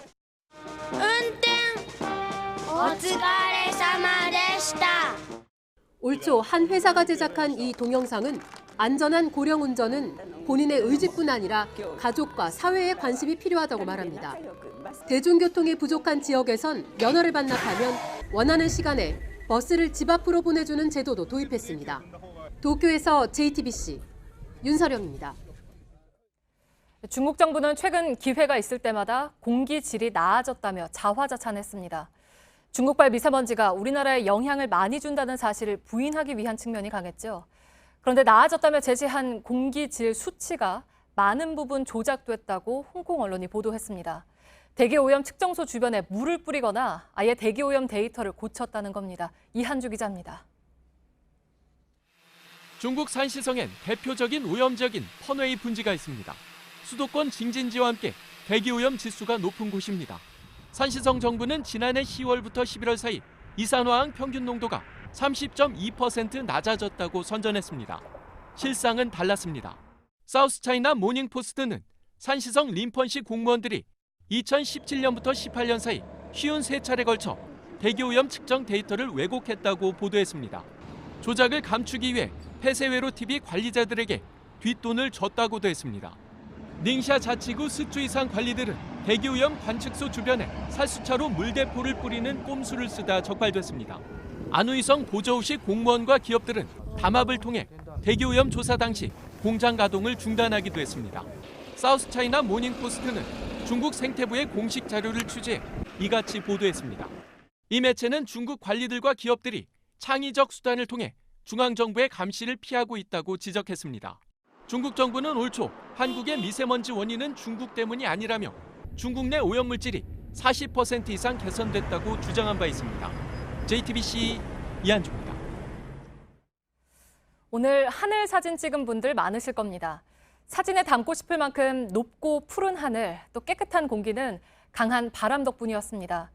그런데 강원도에선 바람이 너무 강해져서 걱정입니다. 지난달 대형 산불을 일으킨 양간 지풍이 해마다 더 강력해지고 있습니다. 박상욱 기자입니다. 고즈넉한 한옥처마 뒤로 남산타워가 또렷이 보입니다. 그림처럼 파란 하늘 위엔 구름이 흘러갑니다. 어제에 이어 오늘도 전국 17개 시도의 초미세먼지 농도는 좋음이었습니다. 전국이 모두 세제곱미터당 15마이크로그램 이하 좋음을 기록한 날은 올해 들어 총 엿새뿐일 정도로 드문 일입니다. 선물 같은 맑은 공기는 바람 덕분입니다. 전국적으로 초속 5에서 10m에 이르는 강풍이 불어 먼지가 고여 있을 수 없었던 겁니다. 바람을 타고 북서쪽에서 찬 공기가 유입돼 오늘 전국의 낮 최고 기온이 25도를 밑돌았습니다. 내일은 곳곳에서 아침 기온이 10도 아래로 떨어지겠습니다. 그런데 강원 산간 지역에선 맑고 시원한 수준을 넘어 강풍특보까지 발효된 상태입니다. 특보는 내일 밤 이후 해제되지만 봄철 강원 동해안과 산간 지역에 부는 바람 양간지풍은 해마다 더욱 거세지고 있습니다. 양간지풍의 지표인 미시령의 5월 평균 최대 순간 풍속은 2014년 초속 12m에서 올해는 17m를 넘었습니다. 거세진 바람에 작은 불씨도 걷잡을 수 없이 커져 지난달과 같은 대형 산불로 번질 수 있습니다. JTBC 박상욱입니다. 옛 노량진 수산시장에 대해 법원이 6번째 강제 집행에 나서면서 반대하는 상인들과 다시 충돌이 벌어졌습니다. 법원과 수협은 오늘 시장 점포 3곳을 폐쇄했는데 이 과정에서 충돌이 벌어져 상인 1명이 연행됐습니다.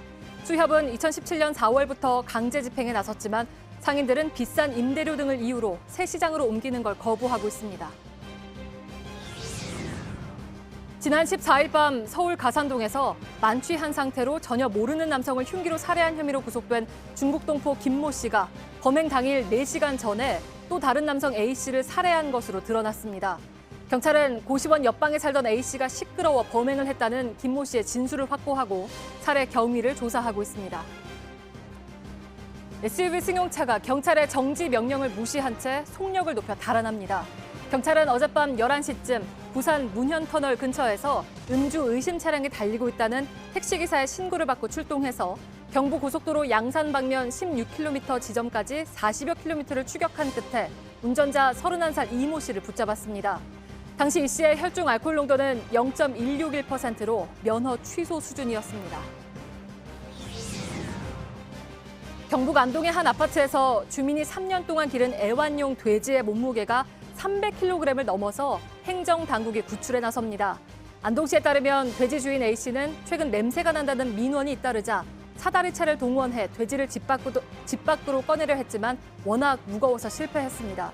결국 안동시가 맞춤형 들것을 만들어 오는 23일쯤 동물보호시설로 옮기기로 했습니다.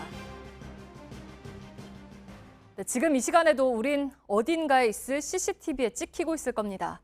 2010년 조사에서 한 사람의 일상이 9초에 한 번꼴로 CCTV에 포착된다고 했는데 지금은 더 심하겠죠.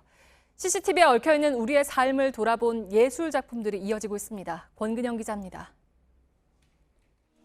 도로 위로 내리꽂히는 번개, 추락하는 비행기, 탈선하는 열차. 연출된 게 아니라 실제 상황입니다.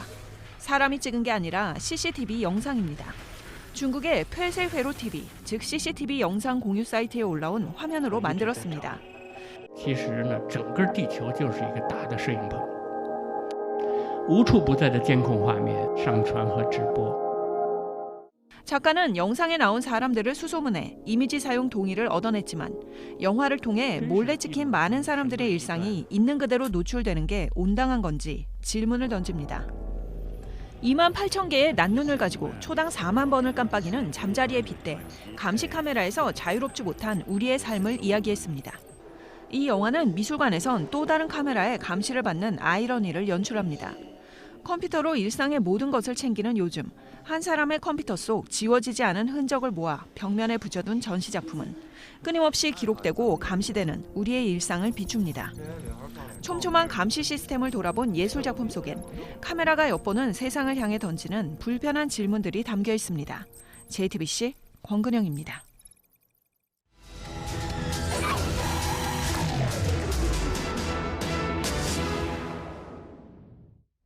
건물주가 갑자기 철거를 결정하면 난감해지는 건 세입자입니다. 급하게 새 집과 사업장을 찾는 게 말처럼 쉽지는 않습니다. 법에서는 세입자의 권리를 보장하지만 일부 현장에선 있으나 마나라는 얘기까지 나옵니다. 일자카메라 박민규 기자입니다. 깨져나간 창문에 빨간 글씨로 철거라고 적혀 있습니다. 서울 강동구의 한 주택인데요. 겉보기에는 텅 빈 건물 같지만 안쪽 상황은 다릅니다. 1층으로 들어와 보면요. 이렇게 일부 주민들은 아직 생활하고 있습니다. 88세대 규모의 오래된 주택, 전세 1억 원, 월세는 20만 원 안팎으로 주민 대부분이 주거 취약계층입니다. 그런데 최근 건물을 매입한 건설사가 재건축을 결정하며 주민들에게 4월까지 이사하라고 통보했습니다.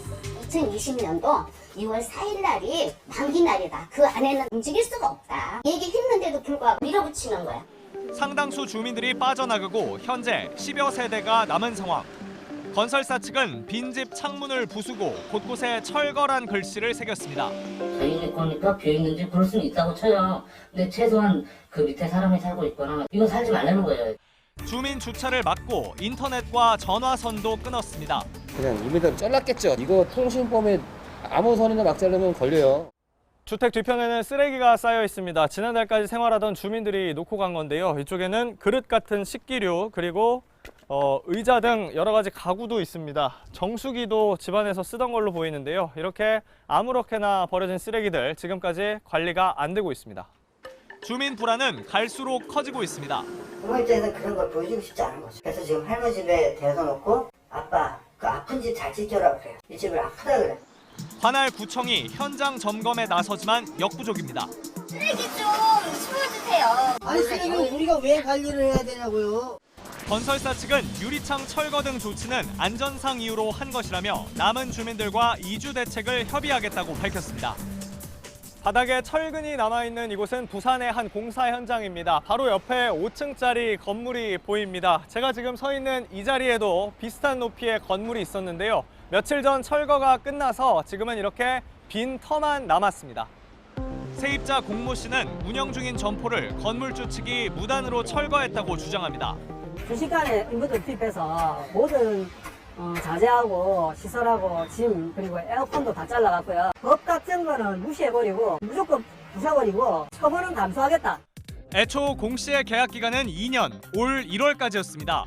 지난해 말부터 계약 연장을 거듭 요청했지만 건물주 측이 재건축을 이유로 묵살했다는 게 공 씨 주장입니다. 현행법은 상가 임대 기간을 10년까지 보장합니다.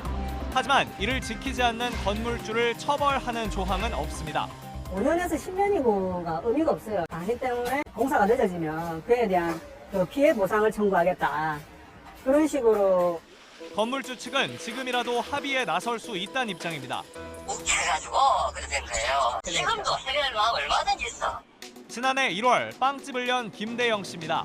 입주 석 달 만에 재건축을 통보받았고 1년 만에 가게를 비워달란 소송을 당했습니다. 2021년 3월 31일까지인데 건물주가 바뀌고 나서 와가지고 전기를 끊는다, 물을 끊는다. 내 건물 내가 짓는다는데 왜 안 나가냐. 건물주 측이 최근 리모델링을 시작하면서 가게가 입주한 건물은 공사 현장이 돼버렸습니다. 세입자를 보호하는 법이 있지만 정작 당사자들에게는 멀기만 합니다. 건물주와 세입자 간의 문제라며 내버려두는 사이 서로를 향한 불신과 사회적 갈등은 커져만 가고 있습니다. 밀착 카메라 박민기입니다.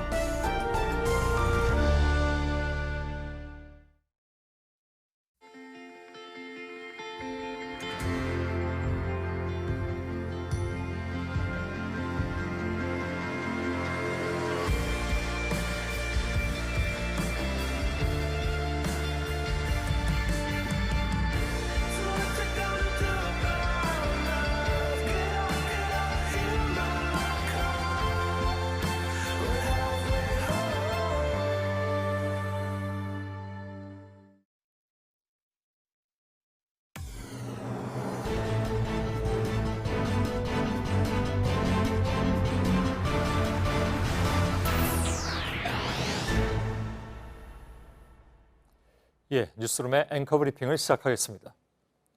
그는 손에 통증을 자주 느꼈습니다. 그것은 일종의 오래된 직업병이었죠. 옛 대통령의 영예를 만났다는 반가움에 손을 덥석 잡아 위아래로 흔들었던 사람들.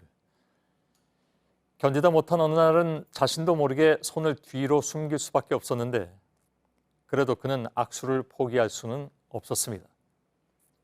오른손에 붕대를 감거나 때로는 왼손을 썼고 대신 악수를 해주겠다는 사람도 있었습니다. 그런가 하면 그에게 있어서 고민은 통증이 아닌 청결이었습니다. 세균 공포증이 있어서 낯선 사람과 악수를 하면 반드시 손을 씻었고 심지어 악수를 너무 혐오해서 정치는 할 수 없을 거라고 생각한 적도 있다는데 그가 정치를 하면서 어떻게 바뀌었는지는 따로 설명드리지 않아도 다들 아시겠죠? 기싸움 때문에 너무 꽉 잡아서 탈이었으니까요. 서로의 손과 손을 맞잡는 악수란 상대방의 마음을 얻고자 하는 행위의 시작이기에 아마 지금의 정치권 역시 악수 하나로 설왕설래를 벌이고 있는 것인지도 모르겠습니다.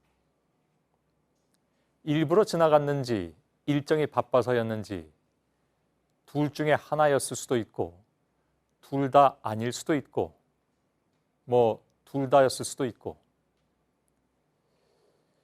따지고 보면 그 악수 논란은 그저 다툼의 불을 더 댕겼을 뿐 오지 마라, 가겠다 이렇게 신경전이 이어질 때부터 우리는 이미 정치인의 행위가 내포하는 의미를 학습을 통해 잘 알고 있는 마당에 그날의 행사는 애초부터 갈등을 예고하고 있었으니 만약 그들이 제대로 악수를 했다 한들 상황이 달라졌을까? 왼손으로 악수합시다. 그쪽이 내 심장과 더 가까우니까. 지미 핸드릭스, 왼손잡이 기타리스트인 그는 당시 서구에서는 금기시되어 있던 왼손 악수를 청하면서 그렇게 말했습니다. 서로 간에 신뢰가 존재한다면 왼손으로 악수를 하든 오른손으로 악수를 하든 혹은 악수를 하지 않고 지나친다 한들 누가 마음에 담을까? 또한 마음이 담겨 있지 않다면 악수를 한다 한들 무슨 의미가 있을 것인가? 오늘의 앵커 브리핑이었습니다.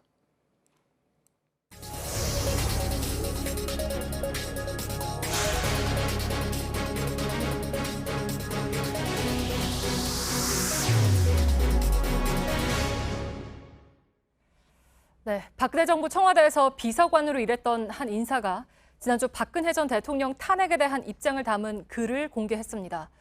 박 전 대통령 스모킹건이었던 태블릿 PC를 빈 총, 박근혜 전 대통령을 피해자로 표현했습니다. 탄핵당할 이유가 전혀 없었다는 주장입니다. 먼저 노진호 기자입니다. 박근혜 정부에서 홍보기획비서관을 지낸 천영식 씨는 16일 신동아에 2만 자가 넘는 기고문을 실었습니다. 기고문에서 천 전 비서관은 최순실의 태블릿 PC를 빈총으로 비유했습니다. 다수의 국가기밀 문건이 담겼던 태블릿 PC에 대해 총알 한 방 없는 총으로 이미 여러 사람을 죽여버렸다. 진짜 총인 줄 알고 다 까무러쳐 죽은 것이라고 말한 겁니다. 최순실과 공범관계가 인정된 박 전 대통령을 억울한 피해자로 묘사하기도 했습니다. 박 전 대통령이 참모에게 최순실 내용을 언론을 통해 알게 되니 당황스럽다. 이 정도로 배신당할 줄 몰랐다고 말했다는 겁니다. 대통령은 최순실이라는 인물을 알고 지낸 것만으로도 죄인이 돼갔다고도 주장했습니다. 하지만 박 전 대통령과 최 씨의 국정농단이 사실이 아니라면 천 씨가 주장하듯 빈총에 백기투항하는 식으로 정권이 무너질 수 있었는지 의문입니다. 천 씨는 당시 청와대의 분위기를 계속 연재하겠다는 입장입니다. JTBC 노진호입니다. 네, 보신 것처럼 박근혜 정부 당시 청와대와 정치권 인사들의 탄핵 흔들기가 여전합니다. 내년 총선을 앞두고 본격적으로 시작될 가능성도 있는데요. 임소라 기자와 함께 잠깐 내용을 좀 짚어보겠습니다. 박근혜 정부 청와대 인사가 진짜 총인 줄 알고 다 까무러쳐 죽은 것이다라고 한 건 태블릿 PC 보도를 얘기하는 거 아니겠습니까? 그렇습니다. 박근혜 청와대에서 일했던 천영식 전 비서관의 주장입니다. JTBC가 총알소리 흉내를 너무 잘 냈고 청와대는 백기를 들었다 이렇게 주장을 했습니다. 네, JTBC 보도를 가짜 총이라고 비유한 건 태블릿 PC가 가짜다라는 주장하고 결국은 같은 맥락이잖아요. 그렇습니다. 천 전 비서관은 최순실이 태블릿을 통해 유의미한 행위를 했다는 증거는 없다면서 JTBC의 보도를 가짜 총에 비유했습니다. 최 씨가 박 전 대통령의 연설문이나 청와대 문건을 건네받았을지는 몰라도 직접 수정하지는 않았을 거란 얘기입니다. 네, 근데 이제 녹음 파일을 저희가 잠깐만 들어봐도 최순실 씨가 연설문에 얼마나 깊이 개입했는지 알 수가 있죠. 그렇습니다. 2016년, 2013년 2월 취임사 수정회의였는데 처음부터 끝까지 한 줄 한 줄 최 씨가 문장을 뜯어 고치고 있었습니다. 잠깐 들어보시죠. 그거는 부수적인 거고 이게 취임사라니까 제 팩트를 그걸로 정확하게 이제 말을 만들어보세요. 첫 번째 경제부, 그다음에 두 번째 국민 행복, 세 번째 대한민국의 자긍심. 네, 사실 이런 녹음 파일도 JTBC가 보도를 한 이후에 이제 검찰 수사가 본격적으로 시작이 되면서 확보가 된 걸 테잖아요. 네, 그렇습니다. 2016년 10월 24일 JTBC 뉴스룸이 최순실 씨가 드레스된 연설문을 직접 수정했다는 의혹을 보도하지 않았습니까? 네. 이후 소극적이던 검찰도 특별수사팀을 꾸려서 속도를 냈습니다. 그리고 보도 닷새 뒤에는 검찰이 정호성 전 비서관 집을 압수수색해서 휴대전화 속에 저런 녹음 파일을 확보를 했던 겁니다. 또 태블릿 PC를 통해서 최순실 씨가 연설문 수정뿐 아니라 장차관 인선 등에 대한 정보, 심지어 민감한 외교안보 관련 보고까지 모두 대통령 당선인과 공유하고 있었다는 사실이 드러나기도 했습니다. 네, 그러면 실제 그때 이제 가짜 총이라고 생각을 했다면 당시에 청와대나 아니면 여권 인사들이 가만히 있지는 않았을 거잖아요. 근데 이제 한국당에서는 탄핵 흔들기 주장이 지금도 이어지고 있죠. 네, 홍문종 의원은요, 최근에 민심에 의한 탄핵이었다면 이제는 민심에 의한 석방이 필요하다 이런 주장을 하기도 했었습니다. 네. 그러니까 헌법재판소가 여론재판을 했다는 식의 주장인데요. 아시다시피 헌재는 공무상 비밀을 누설하고 최순실에게 국정 개입을 허용했다는 사유를 들어 파면을 했습니다. 네, 녹음 파일에서도 탄핵 사유로 지적된 내용들을 어느 정도 확인을 할 수가 있죠. 네, 맞습니다. 최순실 씨는 민간인이었습니다. 그런데도 공무원인 정호성 전 비서관과 대통령 당선인에게 지시를 내리는 듯 했는데요. 그것도 마지막으로 들어보시겠습니다. 네. 부국, 정국? 하여튼 이건 좀 상의해보세요. 예. 좀 적어요. 네? 예. 내가 김치한테 전화 한번 해봐봐. 청와대 이렇게 쓰는 게 낫지. 이게 집이 여기 네, 있고 그렇죠. 여기 있고 여기. 아, 이거 너무 촌스러워요. 네, 임소라 기자였습니다.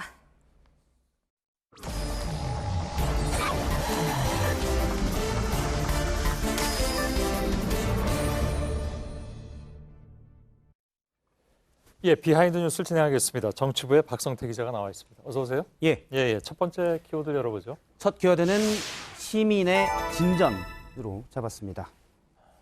어떤 시민을 그 일반적인 의미의 시민은 아닌 것 같은데요. 예. 유시민 노면재단 이사장 얘기입니다. 예. 지난 주말 토크 콘서트에서 있었던 유 이사장의 발언이 정치권에서 계속 주목받고 있는데요. 예. 이전에도 유시민 이사장은 대선에 안 나가겠다, 나가기 싫다, 여러 번 불출마 입장을 밝혔습니다. 예. 그런데 주말에 토크 콘서트에서는 결이 약간 다른 발언도 나왔습니다. 들어보겠습니다. 예. 딱 부러진 분이 자기 앞길을 이렇게 명확하게 결정을 못하는 시선은 원래 자기 머리를 못 깎아요. 네. 남이 깎아달라는 거예요. 예. 물론 당시 대화에서도 유 이사장은 여러 번 대선 불출마 의견을 밝히긴 했지만 저 발언 때문에 남이 깎아달라, 즉 다른 사람이 나가라고 하면 환경을 만들어주면 나갈 수 있다라는 의미로 해석되기도 했습니다. 예. 박지원 민주평화당 의원은 얼마 전에 유시민 이사장을 만났다면서 나눈 대화에 대해서 공개를 했는데요. 유 이사장이 대통령이 되더라도 본인과 많이 대화를 나눠야 된다라고 박지원 의원이 얘기했더니 유 이사장이 웃으면서 그러겠다라고 말을 했다고 합니다. 그러면서 오늘 라디오 인터뷰에서 농담을 가장해서 상당히 대선 후보로 진전되고 있구나라고 본인이 평가하고 있다라고 얘기했습니다. 예. 그 본인의 본심이 뭔지 혹시 그 유 작가하고 통화는 해보셨나요? 직접 통화는 하지 못했습니다. 예. 평상시에 그렇게 통화를 잘 여기저기 하면서 이번엔 안 했나요? 예, 본인이 어쨌든 말로는 계속 불출마 입장도 나왔었고요. 예. 주말에 있었던 토크 콘서트에서도 여러 번 본인은 하기 싫은 건 본인 의지대로 할 수 있다면서 예. 본인이 안 나가겠다는 입장을 계속 여러 번 얘기했었습니다. 계속 이렇게 똑같은 질문이 가니까 예. 답변이 조금만 결이 달라도 이제 생각이 바뀌었나 보다 하고 사람들이 해석하는 건지 예. 아니면 실제로 거부의 어떤 그 강도가 좀 낮아진 건지 예. 그건 본인만 알 수 있을 것 같긴 합니다. 그렇습니다. 여러 번 예. 인터뷰를 해서 불출마 의사를 밝히긴 했습니다. 하지만 이제 농도가 약한 답변들이 나오다 보니 예. 마음이 혹시 좀 바뀐 게 아니냐라는 해석들이 붙는데요. 예. 바뀐 내용들을 좀 보면 지난해 10월 노무현재단 이사장에 취임할 때는 앞으로 공직선거 출마는 없을 것이다라고 못을 박았고요.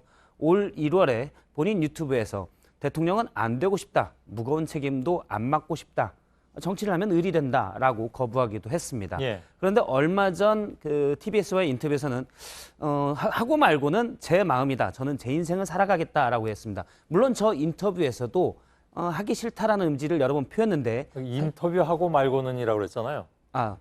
저 부분은 출마하고 말고가 아니라. 출마하고 말고는 제 마음이다라고 얘기를 했습니다. 예? 출마하고 말고는 제 마음인데 지금 약간 오타가 있는 것 같습니다. 그래요? 예. 저건 좀 중요한 오타일 수도 있네. 예. 수정하도록 하겠습니다. 예. 그러니까 출마하고 말고는 제 마음.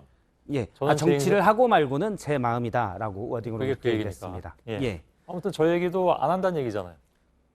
그런데 이전엔 계속 안 한다고 얘기했기 때문에 예. 나중에라도 마음이 바뀌면 어떡하냐라는 부분에서 그런 부분은 어쨌든 다 내 마음이다. 내가 마음이 바뀌어서 하게 된다면 그때 욕을 하시라라고 얘기하기까지 했습니다. 예. 제가 주변 지인들에게 좀 물어보니 오랫동안 유시민 이사장을 알아온 지인은 현실 정치를 하기 싫은 건 본인의 마음이 확실할 것이다 라고 얘기를 했습니다. 예. 다만 이제 정치권에서 뭐 나올 것이다라는 분석도 많은데요. 출마 여부와 상관없이 한 민주당의 핵심 관계자는 일단 굳이 후보군에서 지금 유 이사장이 배제될 필요는 없어 보인다라고 얘기를 했습니다. 예. 일단 대선 주자가 많다 보면 당으로서는 충분히 관심을 받기 때문에 그런 의미로 해석이 됩니다. 예. 아무튼 이렇게 둘이서도 설왕설래가 있을 정도니까 관심의 대상이긴 한 것 같긴 합니다. 예. 예. 두 번째 키워드 볼까요?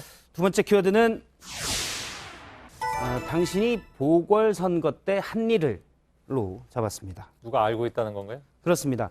오늘 바른미래당에서는 내부에서는 알만한 이야기까지 나올 정도의 폭로전이 좀 있었습니다. 예. 일단 바른미래당 손학규 대표가 정책위의장 등 주요 당직자들을 갑자기 교체하자 바른정당계에서 강하게 반발하면서 오늘 최고위원회에서 그 손 대표를 비난했는데요. 예. 그러자 손 대표 측에서도 유승민 옛 대표를 비난하고 나섰습니다. 예. 그러면서 설전이 있었는데요. 잠깐 들어보겠습니다. 예.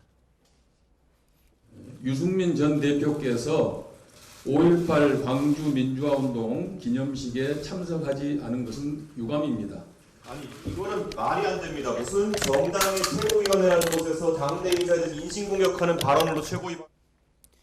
예, 이준석 최고위원은 유승민 대표가 5.18 정신을 평소에 많이 강조했다라고 주장을 했습니다. 예. 하지만 설전은 회의 뒤에 저렇게 회의실 밖에서도 이어졌는데요. 이준석 최고위원이 기자들에게 당 지도부가 여론조사 대금 지급과 관련한 의혹이 있다라고 지적을 하자 누군가 옆에서 비난하면서 고성이 좀 오갔습니다. 예. 들어보겠습니다.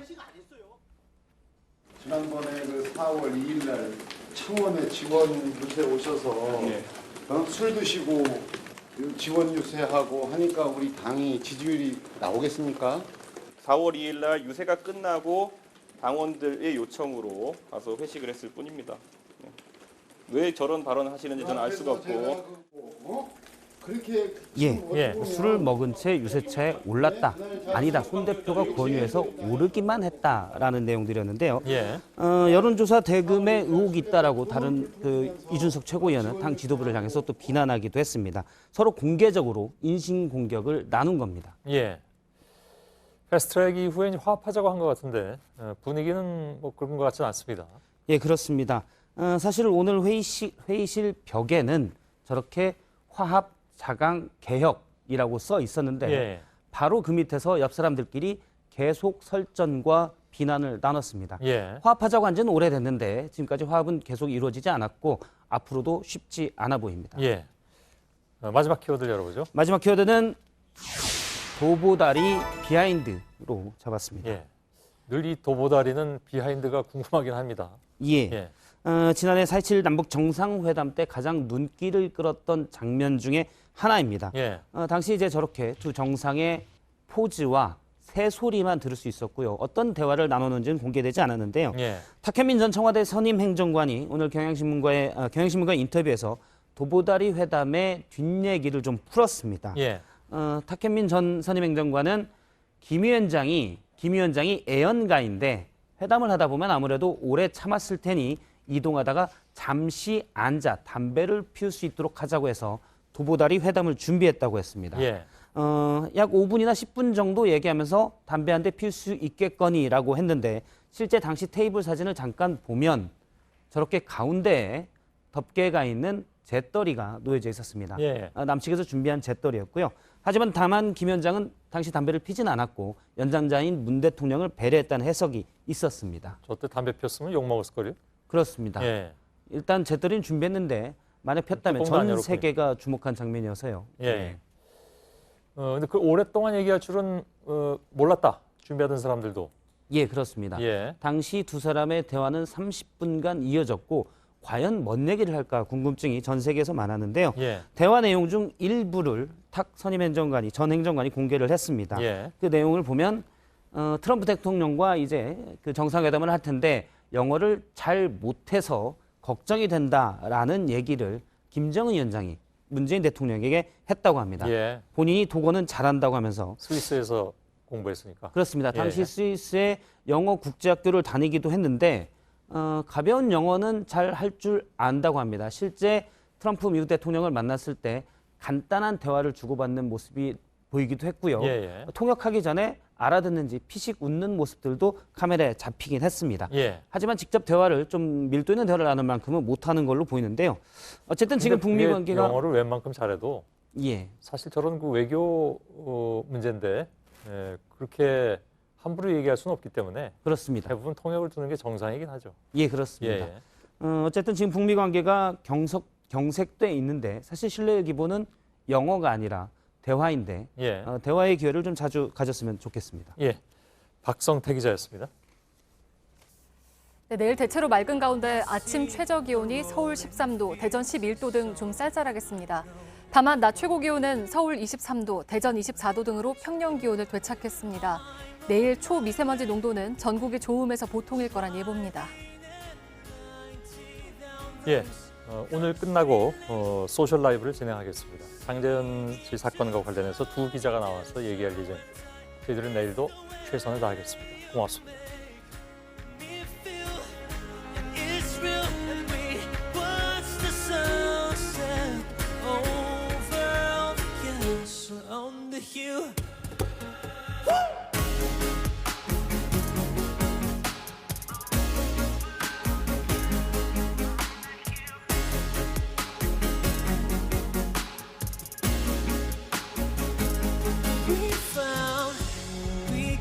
Jobs when we got paid, we buy cheap spirits and drink them straight.